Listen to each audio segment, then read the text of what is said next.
Hello, hello, everyone. This is Queen Trina with Women About Biz. I am very, very excited to share some clarity and focus tips with you today. And so I want to make sure that you, if you can, grab a notepad or um, a sheet of paper or something that you can take notes with for yourself because you're going to want to hear this. I won't take too much of your time. But at the beginning of January, I made a decision not to focus on vision as much as I focused on clarity and focus for our members at Women About Biz. And here's the reason why. A lot of times, so many business women and women in general tend to hear the word New Year's resolution and they start thinking about the everyday things. Oh, I want to lose some weight, or I need to exercise more, or I want to do some remodeling of my home, or I want to do these different things. They start thinking of the most common things that they are seeing other people maybe put out in social media or other people share with them. Nothing wrong with that. However, there is something wrong with it if it's not what you want for you. And then those women who are in business, they start thinking about such things as I want to add a lot more services or a lot more products to what I'm already doing. And so as a result, they never really get that opportunity to really have clarity and focus on the direction of where they are going. One thing I mentioned in the Clarity and Focus Challenge that's going over at Women About Biz is that you can clarity is gaining clarity is kind of like driving on the highway of life. You can drive on the highway of life just like you're driving on the real highway, and you can keep going and going and going. And there are many options and choices that you have. But if you have no direction, you'll be getting off on exits or going in the wrong direction, and you'll keep doing it until you finally realize, wait, I don't want to do this anymore. Let me add some directions. Let me find out what's going on. And life is kind of like that as well. You can be driving on the highway of life, skidding sometimes, right? And you think you're doing what you want to do, or you think that you are being productive or what have you, until you really dig beneath the surface to discover what it is that you really want. As a matter of fact, over the years, I've talked to women who have, after starting a business, they shut it down because they realized it's not really what they wanted. They decided that they wanted to pursue entrepreneurism in a different way, right? And so clarity, I think, is priority. It's what you need to have before you start listing out all of your goals, before you start working on those New Year's resolutions. Clarity is what's needed. So let's talk about some tips to gain better clarity and gain better focus. One reason why is women, we don't always like to work on clarity is because we need to dig beneath the surface to figure out what it is that we really want. And when the answer doesn't automatically pop up, or when we are even unclear in that particular area of our lives, it overwhelms us sometimes, and then we procrastinate, and then we jump right back on the surface of life, and we continue to let life carry us along. Okay. Here's why that's the wrong thing to do. Is because it is possible that you can be unclear all of your life. It's possible that for days, weeks, months, and yes, even years or decades, that you can be doing things in life. It's nothing wrong with those things, but it's not the things that you wanted to do, right? This is why a lot of women get to a certain age point, usually late 40s and 50s, and they realize, gee whiz, I've been saying I wanted to do certain things all of my life. I've never even done any of those things, and now I feel overwhelmed or too old to do it. So you have to be very careful with your decisions. You have to make sure that you're always clear. So here's some tips. Number one, clarity isn't something that once you are clear, you'll never be unclear again. Clarity is something that, if necessary, every single day, we have to gain that clarity. We have to ask ourselves, what is it that I really want to experience, right? And so that is something that's very important. Here's number two. Clarity has a lot to do with reclaiming your personal power. So let's define what personal power is. First of all, personal power is given to you at the time of birth by God. He pre installed it already in you. Personal power is your ability to have talents, to have potentials, the ability to make certain decisions, the ability, right, to be creative within your own space, and the ability to know what it is that you want and the ability to vision. So, personal power is very, very key in all of life, whether you are running a business or whether we're talking about just life in general, right? And so, you have got to have that personal power. And so, again, having personal power and reclaiming personal power, first of all, is all about getting clear on your priorities and understanding why you've got to reclaim personal power. Did you know that it is possible to give up your personal power to people, places, and things? If you didn't know that already, it really is. You can give up personal power to a relationship. You can give up personal power to an environment. You can give up your personal power to even to the universe, to cast it out into life itself. And what ends up happening is that you are no longer in control of your own life, and you don't want that. So personal power is very key. Here's tip number 3 as we look at gaining more clarity and focus in life. Number 3 is that you are going to have to dig deep beneath the surface. So not only will you need to reclaim or claim your personal power, but you are also going to need to dig beneath. And in order to dig beneath the surface, you've got to ask yourself one important question. It sounds simple, but it may take you some days or some time that you dedicate to answer that, which is, what is it that I really want to experience in life? You see, whatever you want to experience is really your vision. Right? Your vision has a common denominator, and that is you. Whether you want to bless the lives of other people, whether you want to participate in particular activities, you are always going to be involved in some way or manner in your vision. Also, because when you're called to a vision, when you have an idea, when you have an aha moment, when you say, God is showing me to do a particular thing, then you're being called to not only execute the vision, but you're called to be the leader of the vision as well. So asking yourselves, what is it that I want to experience, is very, very key. And again, this is another question that, if necessary, every day until you understand how to handle clarity and how to reclaim or claim your personal power, you very well may finding yourself every day at the top of your day saying, okay, what is it that I want to experience today? One of the things I want to say as a side note is that a vision, I want to make sure that we're clear on visions, because there are so many, experts giving different definitions of visions, but I'm going to give you the one that God has, right? And so, again, a vision is something within you that becomes a thought, an idea, or you are compelled to accomplish something. Okay, that's a vision. Now, you may have a divine vision, meaning that God is assigning something to you and He automatically is calling you to do it. Okay, He's calling you to be the leader of it. But then you also have visions where God allows you to have, at free will and free thought, things that appeal to you, things that you want to do.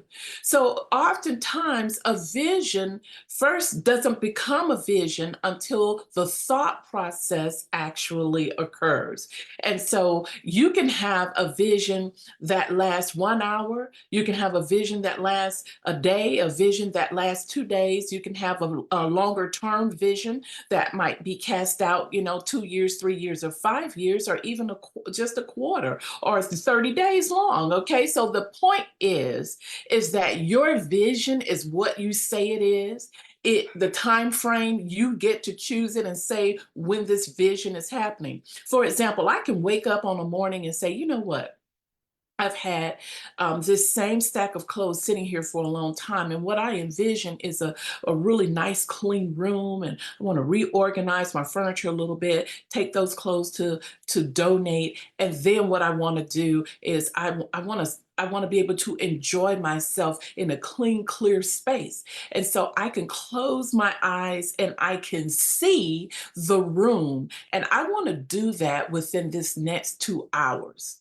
Well, that's a vision. Why? Because you envisioned it. You saw it. You closed your eyes. You saw what the room would look like if you cleaned it up, if you took those clothes out of there, right? Okay, I'm just giving you a quick example, but it's just an example to say your vision is whatever you say it is. And this is the authority that God has given us on the power of visioning, right? And so I want you to keep that in mind as you ask yourself, what is it that you want to experience? Because the two things are interchangeable. They're the same things. Your vision is whatever it is you want to experience in life at some given time, whether it's again 30 minutes, an hour, a week, a day, month, or years. Okay. It's up to you to make that determination. So oftentimes people think that they only need to set one vision, but that's not necessarily true. Okay. So I want you to understand that. The fourth thing, that the tip that I want to share with you as well, is to understand, in order to gain clarity and focus, you really need to understand the hierarchy of visioning, the hierarchy of asking yourself, what is it that I want to experience? Because you can have clarity, but then not know how to execute what you're clear on and get unclear all over again. And so this tip is going to really help you to stay clear. So when you are clear on something that you want to do and you've asked yourself what it is that I want to experience, the next thing you have to do is you have to set goals to support your vision. You have to set goals to support whatever it is that you personally want to experience, okay? And so the hierarchy of visioning is, first you have a vision. That's what it is that you want to experience, right? And you can apply this to life and business, both.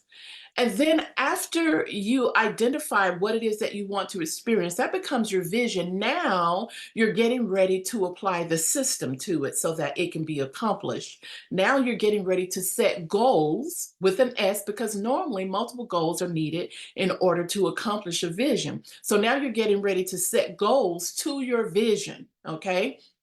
Once you set your goals, then after that comes task, right? You're now ready to set task. And what it is that I look at goals as though they are the flame to support our vision. They keep our vision going. They keep our vision with momentum, right? So I'm setting the flame up under my vision by setting goals. And the next thing is that the spark that even really ignites the flame is the tasks that support the actual goal. So for every goal that supports your vision, you actually have to have tasks. Okay, those tasks support your goals. However, it's not as simple as writing down those tasks and doing them. You've got to determine whether or not there are going to be some challenges in accomplishing your task. And oftentimes, when women especially sit down to look at their goals, they don't even write tasks, they just write out the goals. This is why oftentimes women find it difficult to accomplish goals. You know, they don't have a problem with identifying it, but the issue is in accomplishing and implementing the tasks necessary to see those goals come to fruition. So you really have to ask yourself, are there going to be any challenges in accomplishing these tasks? Is there anything that's going to hold me up? Any challenges, any obstacles? Now, if there are going to be, the time to identify that is early on as you identify the tasks to actually support those goals, right? And so you have to stop and you have to find a solution to the task. This is when you may want to talk with a coach, whether it's a life coach or a business coach or someone who is very good at goal setting and executing things. This is when you may want to talk with them to work over the solutions. Now, I can tell you, after helping Hundreds of women with the power of goal setting and learning how to properly execute goal setting. I can tell you that the most common challenges are going to be money, the lack of know-how, right? And the lack of time to get it done. Those are usually the top three challenges that most women have when it comes to having the ability to move forward with accomplishing a particular task. So you have to work hard to figure that out. But what I can tell you is that you should never allow anything to hold you back from accomplishing a particular task. Perhaps your timeline is going to go out some because of it, but you don't allow money to hold you back. You don't allow the lack of know how, and you certainly don't allow the lack of time. You have to find a solution. And this is where being clear and knowing the priorities that you have in life, knowing what it is that you really want to experience, this is why these things are so important. Okay. So find out what the obstacles and the challenges are. If you have any, you may not have any, but then you list the tasks to support each of the goals that are supporting a particular vision or experience that you want to have. So hopefully you're watching this and you're understanding that I'm giving you the hierarchy of visioning. So I want to quickly go back over that. It is first you have the vision, which means the experience that you want to have within a specific time frame, and then you list the task, then you list the goal that you want to have to support that vision, and there'll be multiple goals to support that vision most of the time, and then you're going to list the tasks to support those goals, right? So that is the hierarchy of the way it should go. So if you have ever set goals before and say, okay, I'm setting goals, and the goals make sense. Don't get me wrong, they make sense. But then somewhere in the midst, you become overwhelmed because you go, well, wait a minute, what is this goal supporting? Is this what I really want to be doing? That is because you have jumped outside of the hierarchy of visioning. You know, you've got to know what you're supporting. Those goals are supporting something. What is it? And this is what causes a woman to become, especially business women, they become unclear of what the business is supposed to be doing because you have not identified the priorities. You haven't identified what it is that you want to experience in your business, what it is that you would like to see yourself doing and you would like to see for the business, right? And that's very key. In life, women become unclear because they are saying yes to everything and everyone without identifying their priorities in life and knowing what it is that they really want. So again, it all comes back to getting clear and focused on what it is that you want in life. And it's only then when you get extremely clear on this that you will actually be ready to then start talking about New Year resolutions and figuring out your vision and doing a vision board and knowing what it is that you want to do. So I invite you. It's never too late to join our Clarity and Focus Challenge that we've got going on over at womenaboutbiz.net. I'll drop the link so that you will actually see it in the comment section. But again, I want you to remember clarity and focus is not something that you actually do one time. It is something that is done very frequently and very consistency for yourself. You must always be asking yourself what it is that I want to experience. Don't forget that. This is Queen Trina Newby at womenaboutbiz.net, and I hope that you have enjoyed this video and that the tips that I am sharing with you, that they are going to help you in processing some things as you look at what it is that you want to do in this new year. Have a beautiful, beautiful weekend.